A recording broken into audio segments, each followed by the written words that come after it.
പറ്റില്ലെങ്കിൽ കനഖയാണെങ്കിൽ നവ്യയെ മനസ്സിലാക്കാനായിട്ട് ശ്രമിക്കുന്നുണ്ടെങ്കിലും അതിന് കഴിയുന്നില്ല, സാധിക്കുന്നില്ല എന്ന് കാണാനായിട്ട് കഴിയുന്നുണ്ട്.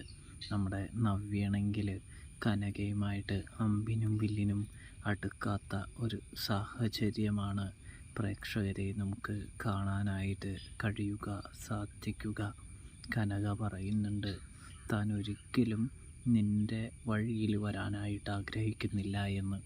നിന്നോട് എത്ര പറഞ്ഞു തന്നിട്ടും നിനക്ക് മനസ്സിലാവാത്തത് കൊണ്ട് തന്നെ ഇനിയും ഞാൻ നിന്നോട് പറഞ്ഞ് നിന്നെ വേദനിപ്പിക്കാനോ നിന്നെ ബുദ്ധിമുട്ടിപ്പിക്കാനോ ഒരുക്കമല്ല എന്ന് പറയുന്നത് കാണാൻ കഴിയുന്നുണ്ട്, സാധിക്കുന്നുണ്ട്. പ്രേക്ഷകരെ, പ്രിയ കൂട്ടുകാരെ, ഇതേ സമയം നവ്യ പറയുന്നുണ്ട്, എനിക്ക്